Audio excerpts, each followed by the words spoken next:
That is the separation of African people from their African selves, from their basic African identities.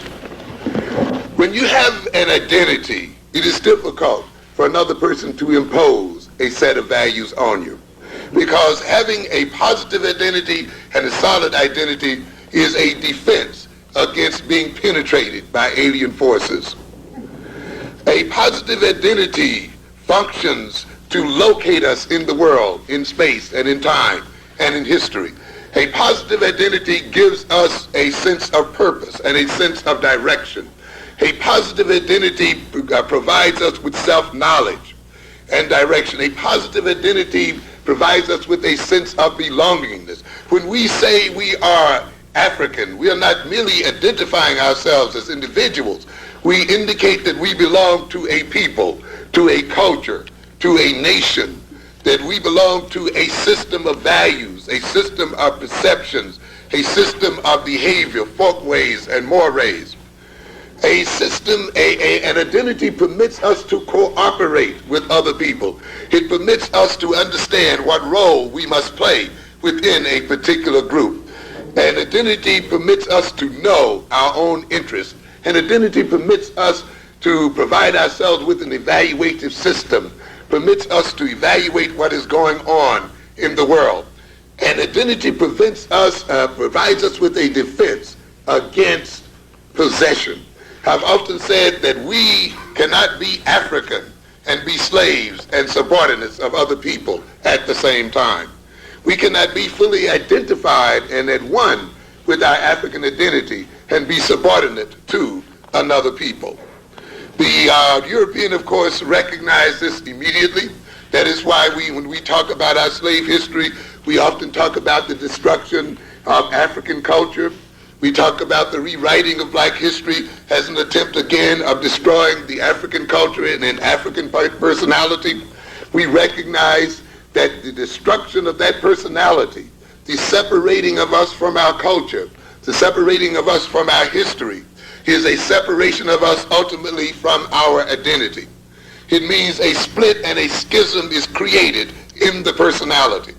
When a schism and a split is created in the personality, the individual is made exceedingly uncomfortable. It is the first rule of brainwashing. When you wish to brainwash a person, when you wish to transform their personality, you break them from their old personality. You break them from their old moorings. You make them question and doubt their previous culture and their previous learning. When you get them to begin to doubt themselves, when you get them to reject their culture, when you get them to see their past lives as negative, when you get them to feel ashamed of that past life, when you get them to feel guilty of that past life, and any good brainwasher knows this, and you check out the Moonies and any other brainwashing organization, you will see this process being put forth. Once you get that, the individual then is left in a tremendous state of confusion, in a tremendous state of ambivalence. That state is painful. It motivates the individual then to seek some kind of relief, to seek some way out. Then it becomes the function of the brainwasher to say, if you follow my way, if you accept my definition, if you do it the way I say do it, if you look at it the way I say look at it, if you value it the way I say value it, then you will feel better. See how happy we are. And often in these quasi-religious brainwashing places, you see the people running around smiling, and they're all glory, and they're all happy, and they're all loving, and they're all, and here's this confused person cut off from family, cut off from his community, cut off from everything he's known, and is filled with pain, and yet these people seem to be so loving, they seem to be so brotherly, they seem to be so sisterly. Then let me get what they have. And of course these people are here to say, see, if you thought the way we thought, if you look at things the way we look at it, you'll be happy, you'll be one, you'll be accepted. Then often the individual then accepts the values and the orientation of the brainwashing group and then becomes a part of that group. The splitting then of the African personality is a necessary process, in inculcating into that personality an alien personality, an alien spirit, creating the personality of servitude.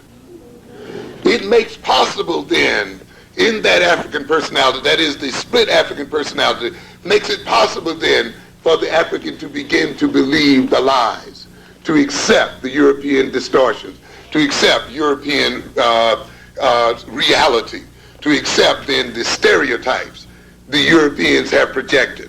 And it's very interesting as you ride the subways today, and it becomes an embarrassing event to watch our youngsters use the degrading term they use again and again, so loudly, so unself-consciously. When I grew up, the idea of using this term in public, the idea of letting white folk hear you using that term, calling one, letting any other group of people hear you referring to yourself by that term, was unbelievable. But now this seems to be the coin of the realm. And we hear it all the time. Yeah, that nigga did, that nigga that. And, it just goes again and again and again. People must have been destroyed in many ways to talk about themselves in public and to be this way so loudly and so clearly. You must then break the African person from his African identity in order for this to happen. And this, of course, is what happens. Nature abhors a vacuum, we say. In other words, where there's a vacuum, there's an attempt for that vacuum to be filled in some way or another. And of course, we see that when we suck sodas with a straw, we create a vacuum, of course, and that vacuum sucks into it whatever we are drinking. When you create a vacuum in the personality by separating the African personality from its African identity, then there is an attempt for that personality to suck into itself something else, to fill its emptiness. When the European then is in control of information, when the European is in control of so-called knowledge, when the European is in control of so-called reality, in control of definition and so forth, it will be these things that are sucked into the African personality. When the European projects lies as truth, there will then be these lies sucked in through the vacuum of the split African personality and accepted as truth. And then this personality, these sucked in lies, these sucked in perceptions, these sucked in distorted views of reality will take on a life of their own. They will take on a structure and an organization and represent themselves as a personality. At that point, the African personality becomes possessed by a spirit.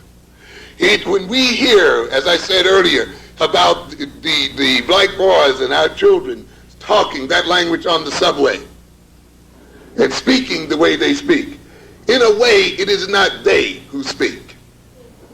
It is the spirit in them that speaks using their mouths, using their bodies. When they then believe the lies that they cannot learn as well or better than any other people, when they are afraid to try, when they are afraid of failure, when they are afraid of success, when they are afraid to challenge the European. You see, we talk about racism, but I don't think we are yet really ready to do something about it. Because doing something about it in the ultimate sense means preventing and neutralizing the perpetrators of racism.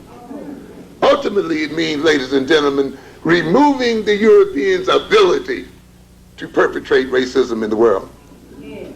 Not getting the European to love us, not getting the European to so assimilate with us or to accept us, but getting the European in a position where no matter how scandalous he is in terms of us, he can do a doggone thing about it. Because we then have the power in and of ourselves to defend ourselves against his insult and against his slander. Ultimately, then, the removal of racism for the world would mean the ultimate neutralizing of European power. But many of us are not ready yet to take on that task. Many of us are still afraid that we are not up to that task, that we cannot defeat the European, that we cannot neutralize the European. So we have opted for some kind of armistice, some type of suing for peace, some type of getting along, because we figure that is the best that we can do. Then in this sense, then we will be continued to be possessed by an alien spirit.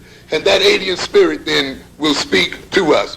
When we then fail to believe in ourselves as people, it is because that spirit has taken over us, and it says to us what the European has said: you can't succeed. You can't run the world on your own. You're incapable of having a culture. Without us, you wouldn't have VCRs. You wouldn't have TVs because, see, you're not technical, and you know you love it. You wouldn't have compact disc, and you know you're into your music, you see, and you wouldn't have this, and you wouldn't have that. Europeans are mathematically gifted, and you are not mathematically oriented, and Jews can count money, and you don't know how to keep money. That means that there's a spirit in us, and that spirit whispers to us, and it keeps us from attempting many of the things that we should attempt. This can only occur when we have been separated from our African selves. The alienated African then lacks insight and clear, realistic vision of himself and of the world, and finds himself at a loss as how to extricate himself from servitude and damnation. In other words, as long as we accept that alien spirit in ourselves, we will be confused as to how we are going to get out of our situation. Today, we see a lot of confusion in terms of the education of black children.